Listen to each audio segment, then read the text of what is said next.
Welcome to Virupakshi news channel. వార్తలు చదువుతున్నది విరూపాక్షి లతారెడ్డి. ఈనాటి వార్తా విశేషాలు మీకోసం.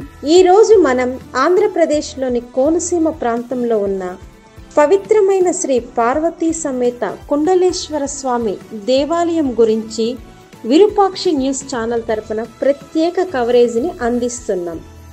ఈ ఆలయం దక్షిణ కాశీగా ప్రసిద్ధి చెందింది.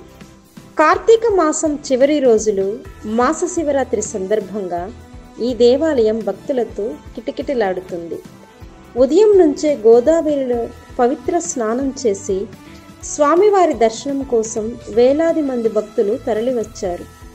ఆలయ ప్రాంగణంలో అభిషేకాలు, భజనలు, సాంస్కృతిక కార్యక్రమాలు జరుగుతూ ఆధ్యాత్మిక వాతావరణాన్ని మరింత ఉజ్వలంగా మార్చాయి.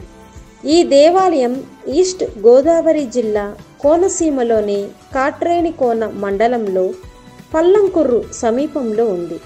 అమలాపురం నుండి ముమ్మిడివరం వైపు వెళ్లే మార్గంలో కాట్రేనికోన దగ్గర ఈ ఆలయం దర్శనమిస్తుంది. రాజమండ్రి నుండి సుమారు 80 కిలోమీటర్ల దూరంలో ఈ ఆలయం ఉంది. రాజమండ్రి, అమలాపురం, యానం నుండి బస్సులు, ఆటోలు సులభంగా అందుబాటులో ఉన్నాయి.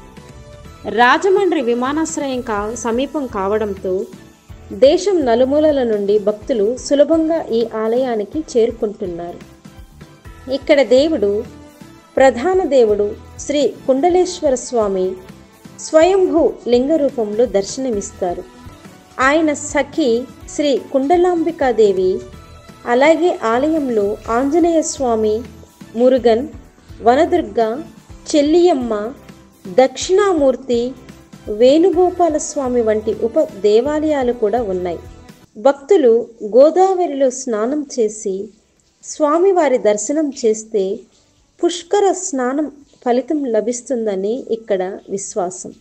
సంతానం కోసం శ్రీ కుందలాంబికాదేవికి గాజులు సమర్పించడం కూడా ఒక ప్రత్యేక ఆచారంగా కొనసాగుతుంది. భక్తులు తమ మొక్కులు తీర్చుకున్న విధానం గురించి చెబుతున్నారు. కొందరు సంతానం కోసం, కొందరు ఆరోగ్యం కోసం, మరికొందరు కుటుంబ శ్రేయస్సు కోసం స్వామివారి వద్ద మొక్కులు పెట్టి తీర్చుకున్నారు. ఈ ఆలయం భక్తుల విశ్వాసానికి నిలువెత్తు నిదర్శనం. ఇదే ఆంధ్రప్రదేశ్కి దక్షిణ కాశీగా ప్రసిద్ధి చెందిన శ్రీ పార్వతీ సమేత కుండలేశ్వర స్వామి దేవాలయం. కార్తీక మాస శివరాత్రి సందర్భంగా భక్తులు ఉత్సాహం, గోదావరి పవిత్రత, పురాణాల మహిమ కలిసిన ఈ క్షేత్రం ప్రతి ఒక్కరూ తప్పక దర్శించాల్సిన పవిత్ర స్థలం.